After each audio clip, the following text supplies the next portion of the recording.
그 사랑받고 있지요. 당신은 사랑받기 위해 태어난 사람. 당신의 삶 속에서 그 사랑받고 있지요. 태초부터 시작된 하나님의 사랑은 우리의 만남을 통해 열매를 맺고, 당신이 세상에 존재함으로 인해 우리에겐 얼마나 큰 기쁨이 되는지. 당신은 사랑받기 위해 태어난 사람. 지금도 그 사랑 받고 있지요. 당신은 사랑받기 위해 태어난 사람. 지금도 그 사랑 받고 있지요.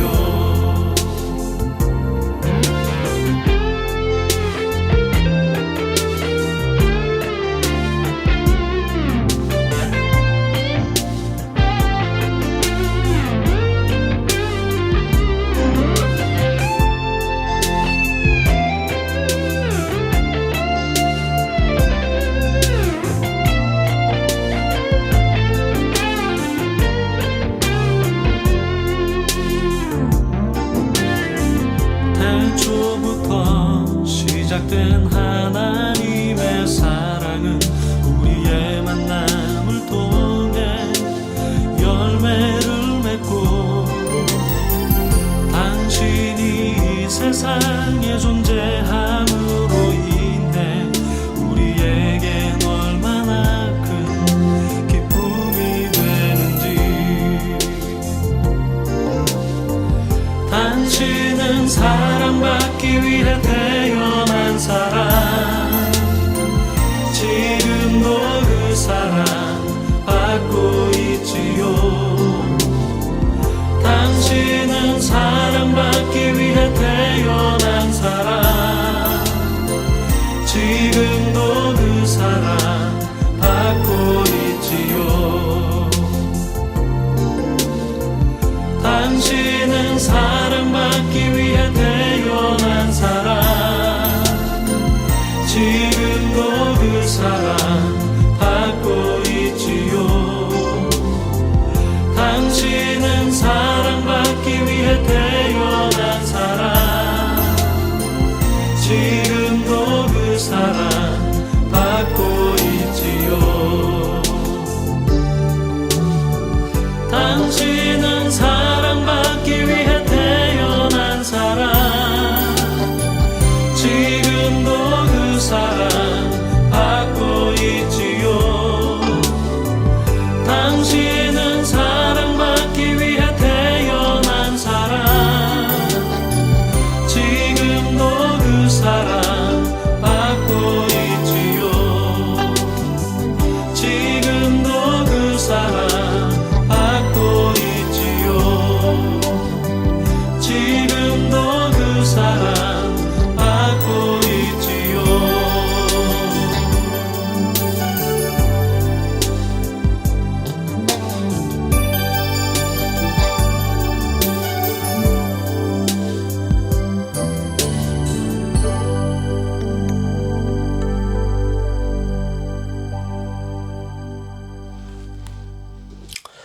성도 여러분, 한 주 동안 평안하셨습니까? 이제 완연한 봄인 것 같습니다. 기온도 많이 올라가고요. 이 주위가 다 밝아지는 거 보니까 코로나도 곧 종식이 되지 않을까, 그런 가느다라 하지만 희망을 걸어봅니다. 사순절 두 번째 주일을 맞이해서 여러분과 함께 예배를 드립니다. 먼저 교회 소식을 전해드리겠습니다. 여러분께 배부해드린 사순절 묵상집 다 받으신 줄 압니다. 혹시 못 받으신 분들은 저에게 연락 주시면 보내드리도록 하겠습니다. 묵상집을 매일 있는 그 요일대로 읽고요. 묵상하시고 또 주부에 실린 회개 기도 제목을 참조하셔서 함께 기도해 주시기를 바랍니다. 오늘 우리 주변을 보면 일어나는 많은 사건들, 사고들 많죠. 물론 내 가족과 연결되어 있지 않다 하더라도 우리 이웃을 위해서 그런 사건들을 보고 사고들을 보고 또 어떤 이슈들을 들을 때에 무심히 지나가지 마시고 이 사순절 기간에 함께 기도해 주시고 하나님의 긍휼을 간구하는 우리 모두가 되시기를 바랍니다.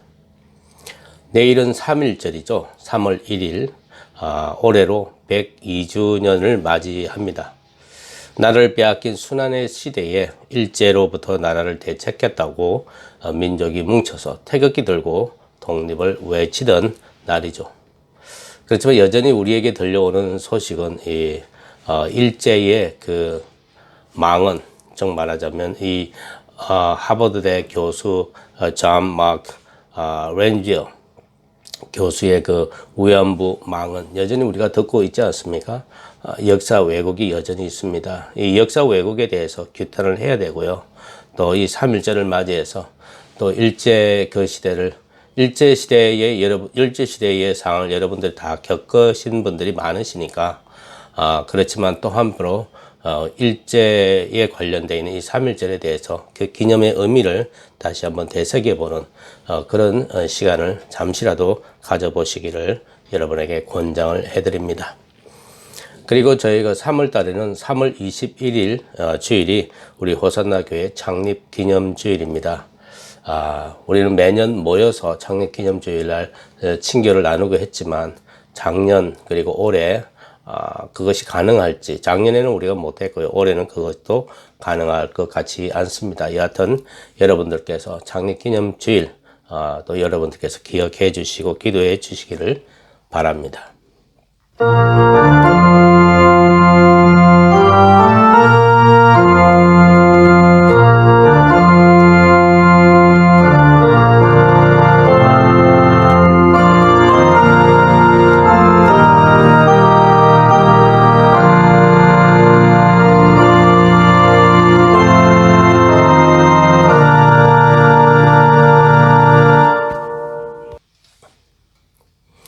사순절 두 번째 주일입니다. 우리 온 마음과 뜻과 정성을 다하여 하나님을 예배하십시다. 그러므로 우리는 예수로 말미암아 항상 찬송의 제사를 하나님께 드리자. 이는 그 이름을 증언하는 입술의 열매니라. 오직 선을 행함과 서로 나누어 주기를 잊지 말라. 하나님은 이 같은 제사를 기뻐하시느니라. 우리 함께 기도하겠습니다.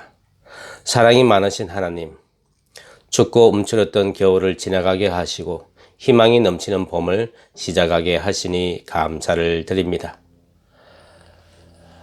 코로나로 저희가 긴장 속에서 살아왔던 시간들, 사람과 사람이 거리를 두면서 출퇴근하지 못하고 집안에서 생활했어야 했던 때에 형성된 거칠고 차가운 우리의 마음을 말씀으로 녹여주시어 부드럽고 순전한 심령으로 삼위일체 하나님만 경배하게 하옵소서. 사순절 기간을 보내고 있사오니 이 예배를 통하여 우리의 가슴에 십자가의 사랑이 깊이 새겨지게 하옵소서. 예수님의 이름으로 기원합니다. 아멘.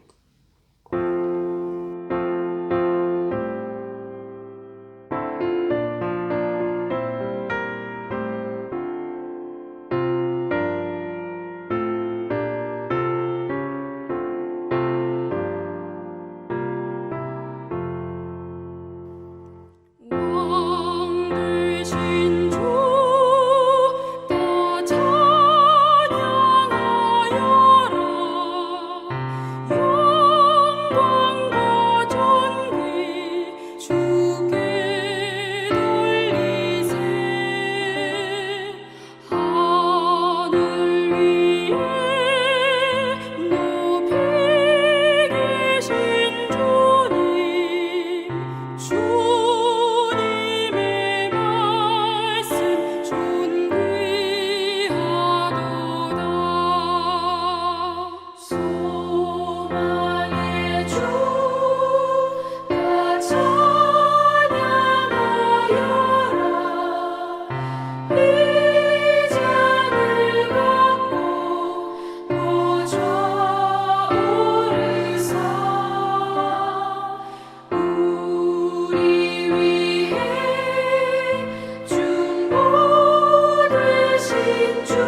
우리 다 같이 주보를 보시면서 한 목소리로 죄의 고백을 하겠습니다.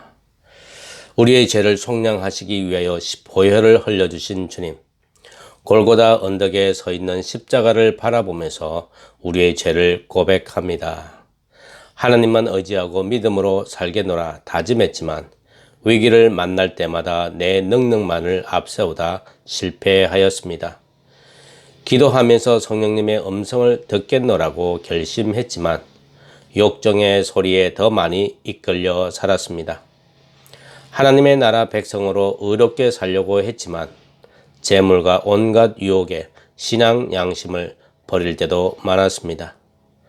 오 주여, 우리의 이러한 허물 많은 모습들을 용서해 주옵소서. 죄악과 불신앙에서 건져주시고 성도답게 의로운 모습으로 살 수 있도록 도와주옵소서. 예수님의 이름으로 이 고백의 기도를 드립니다. 아멘. 계속해서 침묵하는 가운데 여러분 각자의 은밀한 죄를 하나님께 고백하는 시간을 갖겠습니다.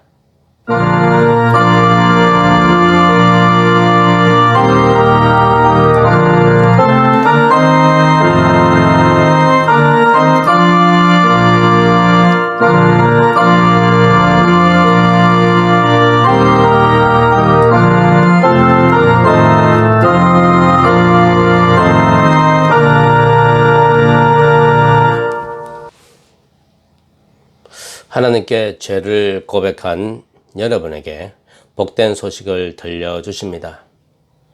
그의 노염은 잠깐이요 그의 은총은 평생이로다.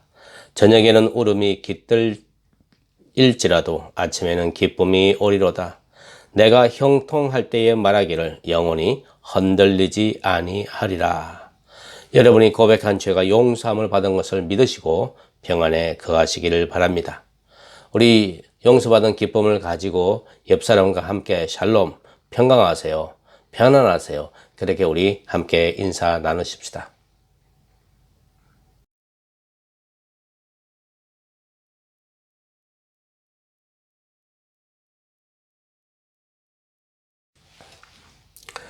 오늘 우리에게 주어진 하나님의 말씀은 마가복음 8장 31절로 38절입니다. 마가복음 8장 31절로 38절입니다. 31절입니다. 인자가 많은 고난을 받고 장로들과 대제사장들과 서기관들에게 버림받아 죽임을 당하고 사흘 만에 살아나야 할 것을 비로소 그들에게 가르치시되 드러내놓고 이 말씀을 하시니 베드로가 예수를 붙들고 항변하며 예수께서 돌이키사 제자들을 보시며 베드로를 꾸짖어 이르시되 사탄아 내 뒤로 물러가라. 내가 하나님의 일을 생각하지 아니하고 도리어 사람의 일을 생각하는도다 하시고 무리와 제자들을 불러 이르시되 누구든지 나를 따라오려거든 자기를 부인하고 자기 십자가를 지고 나를 따를 것이니라. 누구든지 자기 목숨을 구원하고자 하면 잃을 것이요 누구든지 나와 복음을 위하여 자기 목숨을 잃으면 구원하리라. 사람이 만일 온 천을 얻고도 자기 목숨을 잃으면 무엇이 유익하리요? 사람이 무엇을 주고 자기 목숨과 바꾸겠느냐? 누구든지 이 음란하고 죄 많은 세대에서 나와 내 말을 부끄러워하면 인자도 아버지의 영광으로 거룩한 천사들과 함께 올 때에 그 사람을 부끄러워하리라. 하나님의 말씀입니다.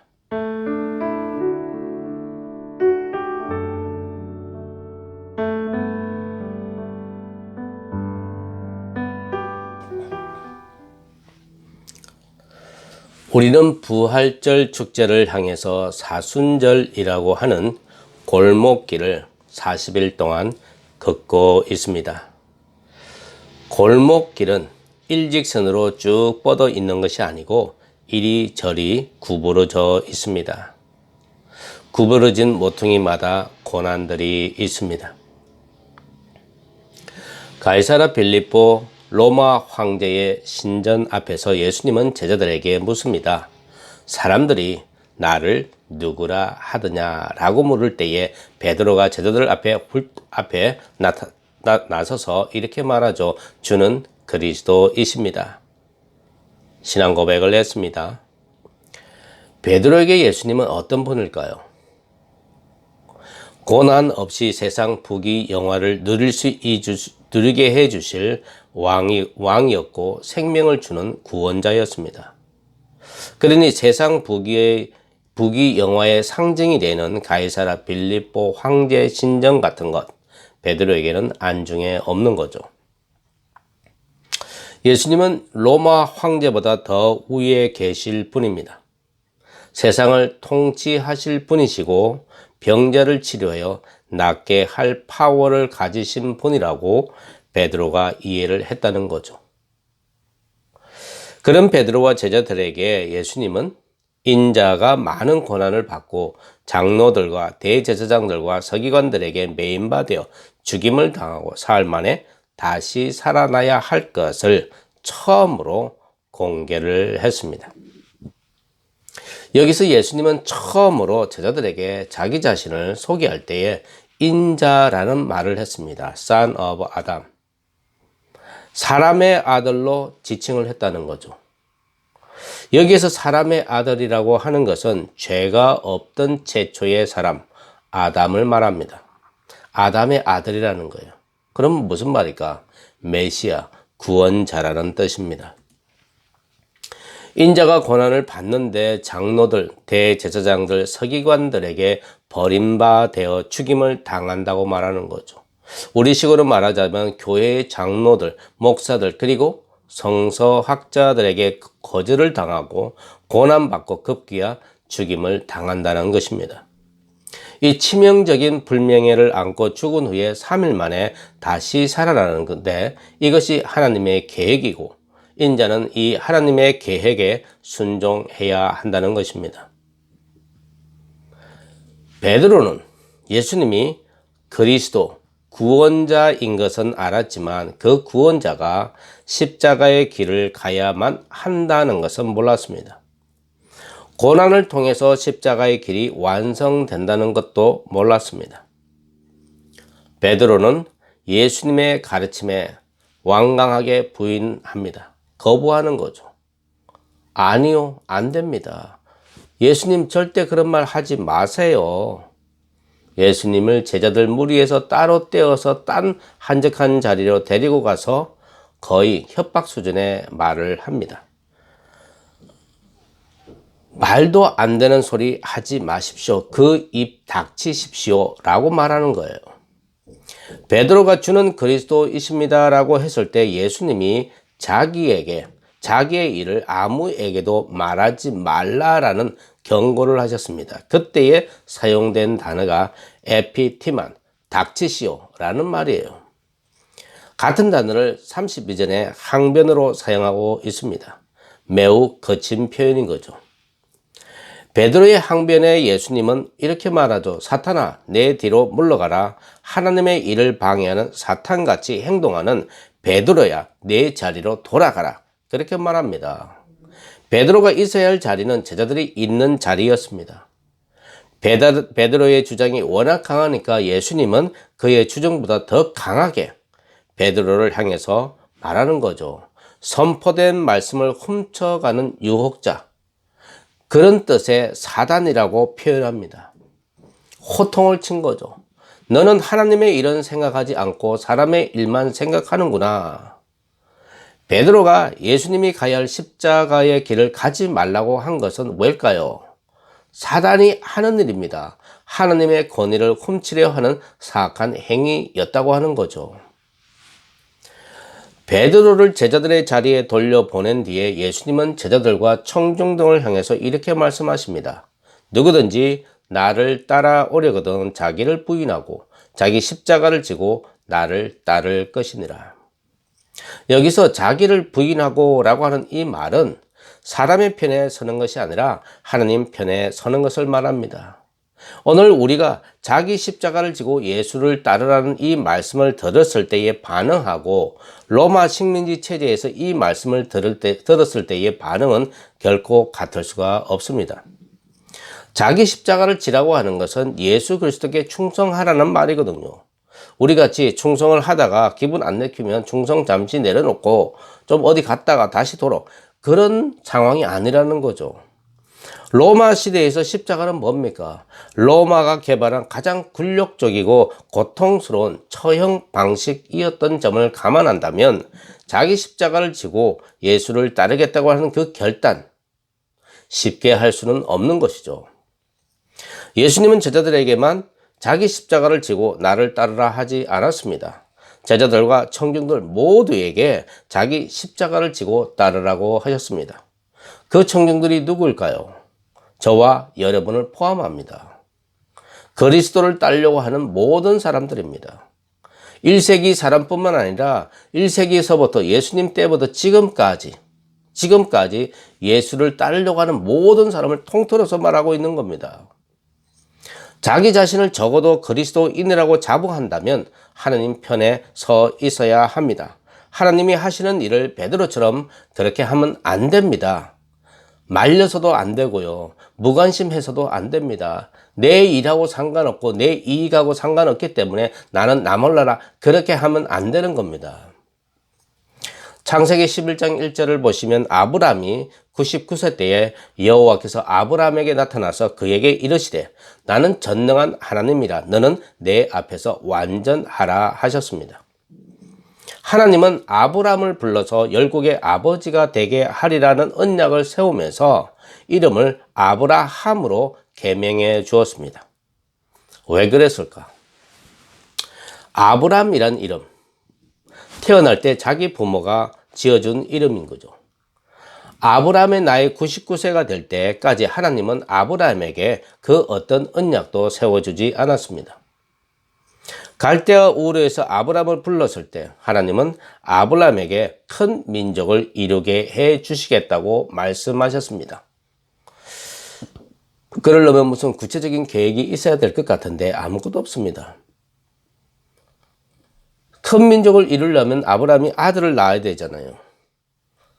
하나님께서 말씀을 하셨는데 그 말씀을 어떻게 이행하실지에 대한 구체적인 계획이 없습니다. 하도 답답한 아브람이 뭘 합니까? 86세 때 이스마엘을 얻습니다. 어떤 식으로요? 자기 방식으로 얻습니다. 그리고 이 생각을 하죠. 이스마엘이 자기의 후계자라고 생각한 겁니다. 마치 하나님의 생각이 꼭 자기의 생각인 것마냥 착각하는 교만이죠. 하지만 하나님은 아브라함이 아직 하나님의 일을 맡기에 역부족이라고 보았습니다. 여전히 쓸모없는 아버지였던 거죠. 그래서 하나님은 그를 13년을 더 연단하였습니다. 아브라함 나이 99세가 되었을 때 하나님은 아브라함에게 엘샤다의 전능자 하나님으로 나타나셨습니다. 그리고 이제 쓸모있는 자라는 뜻의 아브라함이라는 이름을 주셨습니다. 하나님의 일을 맡을 수 있는 의와 덕으로 채워졌기 때문에 하나님은 비로소 언약을 세웠습니다. 왜? 엘사다의 전능하신 하나님을 나타나셨을까? 왜 하나님은 그런 모습으로 나타나셨을까? 생각해 보세요. 사라의 태가 죽었습니다. 그래서 아이를 갖지 못합니다. 죽은 곳에서 생명이 움트게 할 수 있는 능력은 전능자 엘샤다의 하나님뿐임을 온 천하에 드러내기 위하여 아브라함 나이 99세가 될 때까지 하나님도 기다리셨습니다. 아브라함만 기다린 거 아닙니다. 사라만 기다린 거 아닙니다. 하나님도 함께 기다리셨습니다. 예수님이 마가복음에서 말씀하신 바와 같이 자기를 부인하는 자 곧 하나님 편에 서는 자에게 엘샤다이 전능하신 하나님이 임재하십니다. 하나님 편에 서는 자가 자기 십자가, 자기의 무거운 죄, 무거운 고난을 짊어질 수 있는 그 힘은 성령이 함께 하시기 때문에 가능한 것입니다. 그래서 예수를 따를 수 있는 것입니다. 요단강에서 요한에게 물세례를 받고 물가로 나오니 하늘의 음성이 들렸죠. 그런 후에 성령의 인도하심을 받아 쫓겨난 곳이 어디입니까? 광야였습니다. 그 광야에 누가 함께하였습니까? 성령입니다. 성령 세례를 받은 우리들도 성령이 함께 하시는 광야에 나가면 우리 삶의 방식이 얼마나 사자 같고 표범 같고 독사 같았는지, 우리가 얼마나 못났고 허세 가득한 인간인지를 깨닫게 해 주십니다. 예수님은 하나님의 일을 방해하는 사단의 유혹을 받았지만 성령의 인도하심으로 곁길로 나가지 않았듯이 우리도 성령이 함께 하시는 광야에서 사단의 유혹을 받아도 곁길로 나가지 않습니다. 왜냐하면 예수와 복음을 위하는 하나님의 일을 도모하는 자에게 자기 십자가를 지고 예수를 따라 나설 수 있는 결단과 용기를 성령이 주시기 때문입니다. 하나님의 편에 서서 자기 고난을 지고 예수를 따르는 자의 믿음을 로마서 4장 17절에 바울은 이렇게 말하죠. 하나님은 죽은 자를 살리시며 없는 것으로 있는 것으로 부르시는 이를 믿는 것이라 말합니다. 이것을 창세기 17장으로 하자면 엘샤다이 전능하신 하나님을 믿는 것입니다. 아브라함을 믿음의 조상이라고 하는 것은 사라의 태 속에 있는 죽음을 생명으로 옮기고 예수를 죽은 자 가운데서 생명으로 이끌어내 주신 분이 하나님이심을 믿으라는 그 요구에, 그 청원에, 그런 말씀에 아브라함은 의심하지 않았기 때문인 거죠. 예수님은 무리와 제자들을 향해서 말씀하십니다. 누구든지 나를 따라오려거든 자기를 부인하고 자기 십자가를 지고 나를 따르라고 하였습니다. 그랬을 때 제자들의 반응은 무엇입니까? 예수님의 가르침을 듣지 않았습니다. 그렇기 때문에 제자들은 예수님의 이 말씀에 아무런 대꾸도 반응도 하지 않습니다. 왜? 자기가 원하는 길이 아니었기 때문에 그렇습니다. 그렇다면 우리는 제자들과 뭐가 다를까요? 우리는 제자와 뭔가 다릅니까? 우리도 제자들과 같이 예수님의 잔소리 듣고 싶지 않습니다. 우리도 거절되고 미움받는 고난의 길 가고 싶지 않습니다. 우리의 귀는 고난이라는 말보다는 복이라는 말이 더 좋고요. 인내라는 말보다는 치료되었다, 해결되었다 라는 말이 더 좋습니다.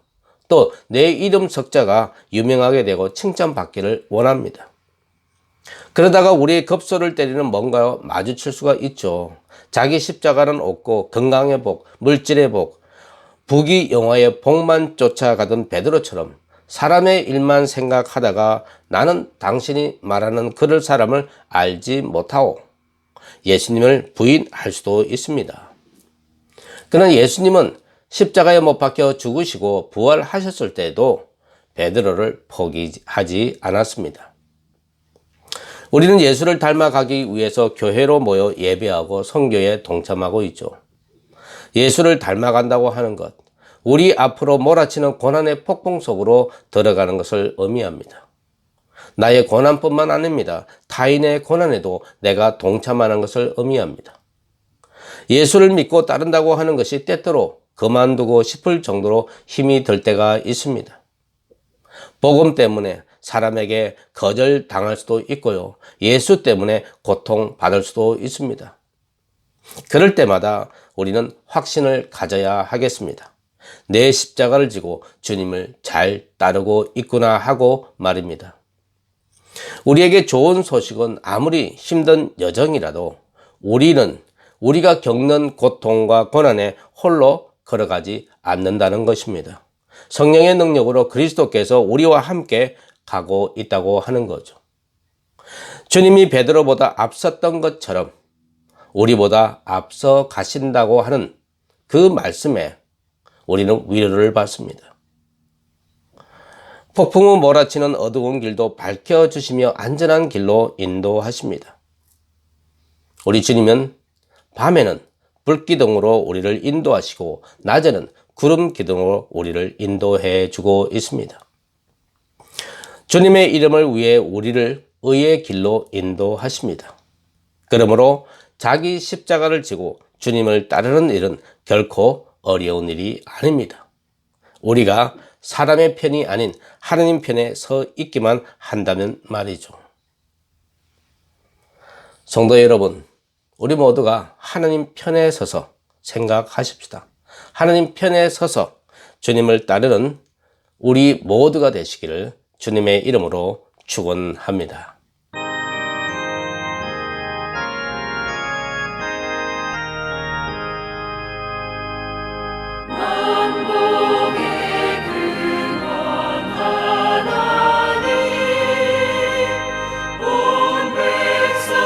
찬송 드리고 천천히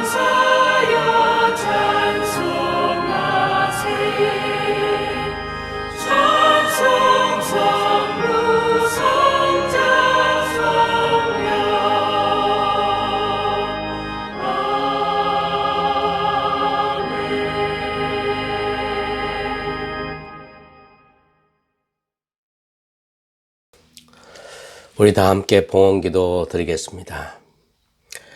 자비로우신 하나님, 우리는 부활절 축제를 향하여 사순절 고난의 기간을 보내고 있습니다. 주님 걸어가신 그 길을 우리의 십자가를 지고 따라갑니다. 우리의 힘으로는 도무지 질 수 없는 이 무거운 십자가를 성령께서 함께 하시면 나의 십자가를 지고 하나님 편에 서서 지고 갈 수 있습니다. 주님, 우리에게 성령으로 충만케 하옵소서. 그리하여 우리의 죄를 깨닫게 해주시고 입을 열어 죄를 낱낱이 고하고 용서받게 하옵소서. 우리는 엘샤다의 전능자 하나님 찬양을 노래로 흥얼거리면서 실제로 불가능한 일을 만났을 때 엘샤다의 하나님을 찾지 않고 세상에서 그 방법을 찾았던 우리의 어리석음을 용서하여 주옵소서. 주님, 이제 교회의 문을 열려고 합니다. 백신 접종이 되고 변이 바이러스의 우려도 있지만 그런 와중에도 집이 아닌 믿음의 공동체 일원들이 모이는 교회로 모여 하나님께 예배하고자 합니다. 주님, 우리에게 지혜와 분별력을 주시옵소서. 교회로 모여 예배 드리기도 하지만 집에서도 예배 드리게 하시어 하나님의 사람들이 안전하고 건강하게 하나님의 일을 도모할 수 있도록 인도하여 주시옵소서. 사별한 아내의 빈자리가 너무 커서 깊은 우울증을 겪고 있는 신자가 있습니다. 거의 열흘째 먹지 못하고 있습니다. 그 동생을 돌보는 누나의 마음은 고통 중에 있습니다. 주님, 누나의 무거운 짐을 예수님께 내려놓게 하시어 집을 가볍게 해 주시옵소서. 홈케어의 도움을 받아 동생에게 영양을 공급하고 있으나 앞으로 어찌 될지 막막하기만 합니다. 성령이여 도와주시옵소서. 동생을 간호하는 누나의 찢어지는 심정을 위로하시고 주님께 맡기는 신앙이 되게 하옵소서. 이 가정뿐만 아니라 이 코로나 사태 중에 참으로 많은 가정들이 삶과 죽음의 기로에 서서 울부짖고 있습니다. 그들을 불쌍히 여기시고 자비를 베풀어 주시옵소서. 저 멀리 미얀마에서 들리는 군부 쿠데타 소식을 듣습니다. 그런 소식을 접할 때에 군부 독재 정권을 경험했던 모국의 아픔과 상처들이 생각나게 합니다. 주님, 미얀마에 민주주의가 뿌리내리게 하시어 국민이 주체가 되는 나라, 국민을 섬기는 정치인들이 나라를 다스릴 수 있기를 소망합니다. 이번 사태로 생명에 피해받는 일이 없기를 바랍니다. 모두가 잘 사는 나라, 평화로운 나라가 미얀마에도 세워지게 하옵소서. 우리가 주님께 겸손히 바치는 이 예물을 예수 그리스도 곧 십자가에 달리시고 부활하신 우리의 주님을 따르고자 하는 우리의 헌신의 표식으로 삼아 주시옵소서. 이 모든 말씀 예수님의 이름으로 감사하며 기도합니다. 아멘.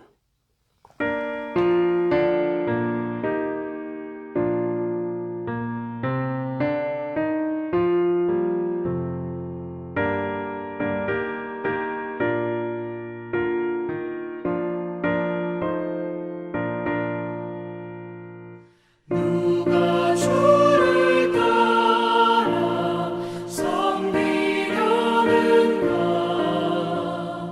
누가 죄를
평강의 하나님이 친히 너희로 온전히 거룩하게 하시고 또 너희 온 영과 혼과 몸이 우리 주 예수 그리스도의 강림하실 때에 흠없게 보존되기를 축원하옵나이다. 아멘.